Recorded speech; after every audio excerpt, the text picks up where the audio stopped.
As Director of Programming for Spanish and Portuguese content here at Blue Metropolis, it is my pleasure to introduce you to Deborah Holtz, founder and publisher of Trilce Ediciones based in Mexico City, where she's joining us today. She's just fresh hot from the plane, just landed from Bologna.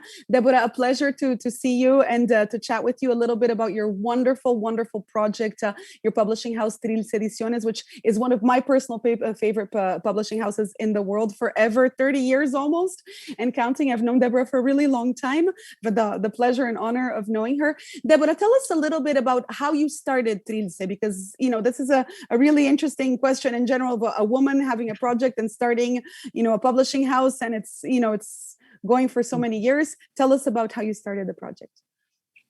Well, I actually started by chance. It was not something that I planned to do. I had this office. We did some editorial projects for several industries, etc.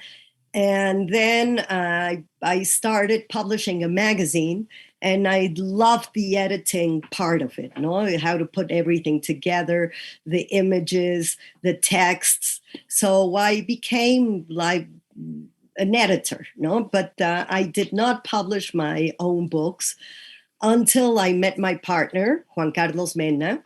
He is a graphic and industrial designer. He lived 10 years in Barcelona. And when we met, we started working together.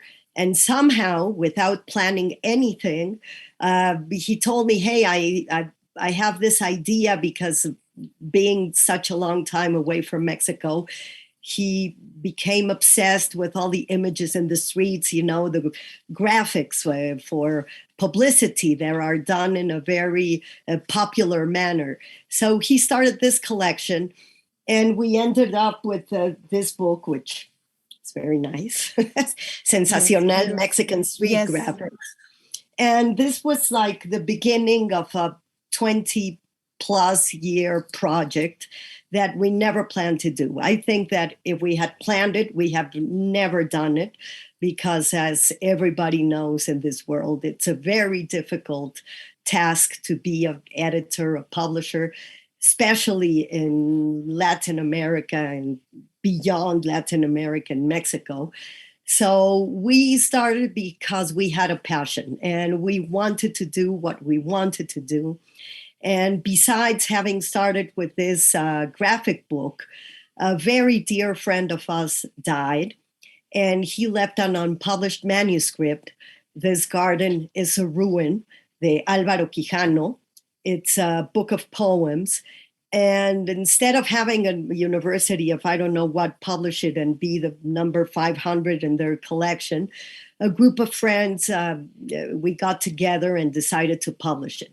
And once it was published, we realized that it was not the good idea not to continue with the collection, because it could be worse for the book than having it published by I don't know what university. So we had the mission to continue this poetry collection, which we're still doing until now.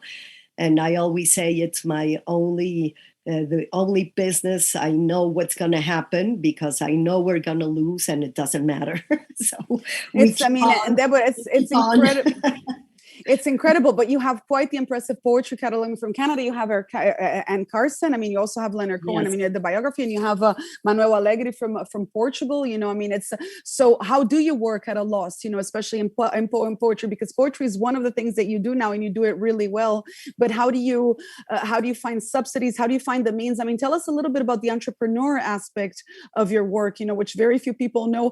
We were talking before the chat that Linda Leith, that Deborah knows really well, who's the founder of our festival and runs our publishing house, was telling me people don't know what publishers do. They think we're printers, right? So tell us a little bit about the entrepreneurial, part of like finding the funding and and finding the means to do what you do.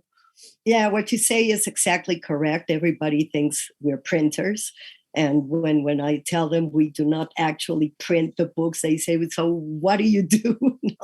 So, the means is a very boring subject, because it's hell, to get funding for books, to get some kind of public support or funding for these projects is almost impossible. There are some grants, but we can't live out of grants. So what we have managed to do is to continue to do books for several industries, books on demand. And with that money, we produce whatever we want to produce. And then, we do whatever we can. We obviously look for funding wherever we can, for translation, for this and for that. But the main thing is that our projects are very rare, very I would say unique, right? Exactly. They become mainstream through the years, but when we think about them, the moment we have the idea, they are very, what? You're going to do a book on insects, 2012.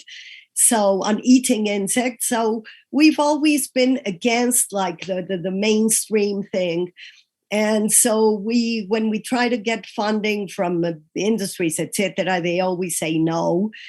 For example, we did a very, I think, important book about an incredible artist called Pedro Friedeberg, born in Florence. And well, he came to live to Mexico because of the war when he was 5 years old with his parents. And it took us 7 years to do the research on his work. And since he was not, in fashion, nobody wanted to support the project. So we had to do it on our own. It took 7 years to do the whole research, more than 600 images all around the world of his paintings, sculptures, etc. And well, then we come out with a book, and fortunately, it's a success for him. He became like a very, very well-known artist. And we're very proud of that. So we got to do what we got to do. It's a bit crazy. It's almost delirious, but there's nothing we can do about it. When we have an idea, for example, one of the worst cases maybe is Tacopedia.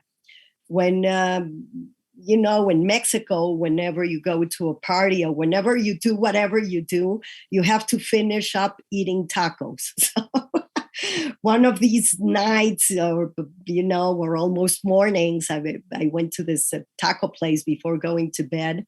And I'm suddenly looking at the taquero, the guy that does the tacos. And I'm saying, this guy is out of this world. He's doing 100 tacos by the minute, and nobody has done like the great homage to this person. So suddenly I had the idea that it was not only the taco man, but the sauces, but the tortilla done right there on the moment, etc., etc. And I thought, Tacopedia, okay, great. But thinking about Tacopedia is not having the book Tacopedia.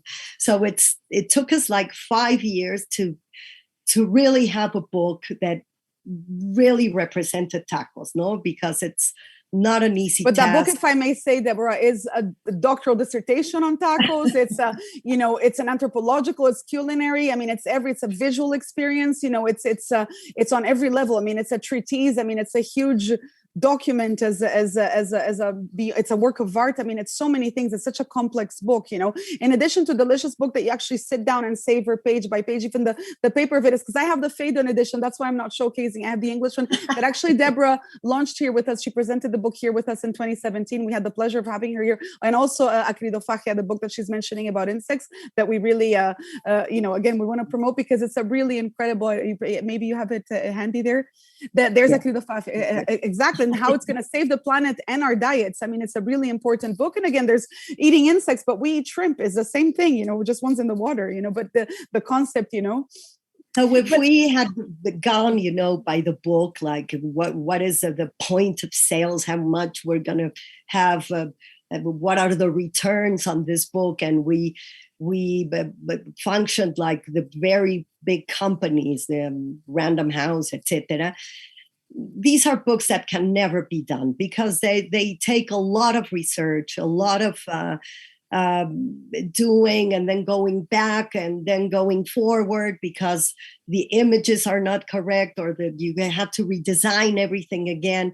until you find the actual mechanism that you say, this is it. And when you say this is it, maybe it took 3 years in the making, or 4 or 5 or whatever. So, but of course, Deborah, I think that's. Yeah. And if I may, and sorry to interrupt, but if I may, what I think it's really interesting also is that the work that you do is a work of craft. It's artisanal. It's actually the conception. You're not responding to a market. You're creating a work of art and a work of knowledge, beyond this saying, oh, this is something that's going to sell. You're saying this is something that has to exist, or it has to, and one can tell, for example, like this particular gem, as I was telling Deborah, if there were a fire, this is knock on wood, it's the first book I put in my suitcase, it's a beautiful photographic essay of the phenomenon of Lucha Libre, but it has a prologue on top of it by Carlos Monsiváis, which is original. As a package, you cannot get better than that, the whole entire phenomenon of Lucha Libre and the mothers, and it explains beautifully. Just anyone that's been to a Lucha Libre relives the experience, by looking at by looking at the book and the diversity of the characters and the colors, and everything just comes alive. And to have the vision of this, it's not that you were responding to a market, right? How did you come up with the idea for Lucha Libre? Well, the Lucha Libre is not because I'm a Lucha Libre fan, obviously. It's because I became a fan of Lourdes Grobet. She's a photographer, and she had the brilliant idea of not only following the wrestlers, but going into their homes, following them to their movies, to the fotonovelas. I don't know how you call this in English, where you have the photographs and the text like this that were very popular back in the 60s and 70s. So we become like a kind of managers to our authors, because we fell in love with Lourdes. She's a real genius, and when we did this, Lucha Libre was not considered like a mainstream thing. It was considered a naco thing, like a yaki, like lower class, whatever, exactly. Who's interested in this. So we don't think about these things. We just do it. And for example, one of the books that you're presenting in Met Blue that I'm very, very grateful and happy is this book, Mujer en Papel, which was the author, Cecilia Fuentes, the co-author, because she edited the memoirs of her mother, Rita Macedo, who is the first wife of Carlos Fuentes, was the first wife of Carlos Fuentes, and she almost finished her memoirs before she committed suicide. And it took more than 20 years for Cecilia to take those memoirs out of the drawer and have the courage to go over them and to make something out of it. She took it to several publishing companies. All of them said no. And fortunately, she ended up with us. And I read it in one night, the manuscript, and I say, this is incredible. And of course, we're going to publish it. I don't care if nobody knows who Rita Macedo is.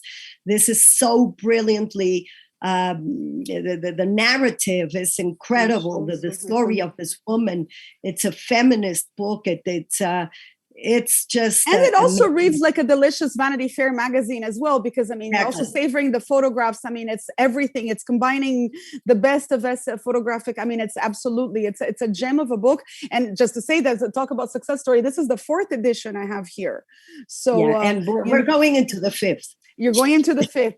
And so, other independent publishers that would like to publish, talk to Deborah about translating this and publishing it in other languages. This is the idea. It has been a real success. And I'm very happy about it, because I think Cecilia did a magnificent job, and it deserves to be read.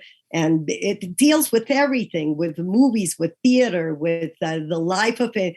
Most of the people that are known worldwide, like Garcia Marquez, Carlos Fuentes, et cetera, because they were all friends. So it's a book that deals with every kind of subject through the eyes of Rita Macedo.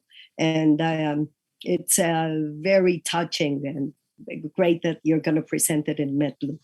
Well, we're really, really excited, I mean, to offer this glimpse into a period of Mexican culture that's so defining and that so helps understand so many things, and to relive it through Cecilia, who will be here, at the festival. So on that note, Deborah, thank you so much for your time, for being here with us and telling us about the project. We also look forward to welcoming you at Blue Met one more time as well. You're a friend of the festival, a regular, as always. So thank you so much. And we look forward also, we welcome the viewers to see the event with Cecilia Fuentes. Will be in conversation with the Mexican-Canadian writer Marta Batis at, I think, 5 p.m. at 7 on May 7th, Saturday. So that's the event we have coming up at our festival. But and on that note, thank you so much again, Deborah, and thank you, viewers, for listening and staying. Thank you.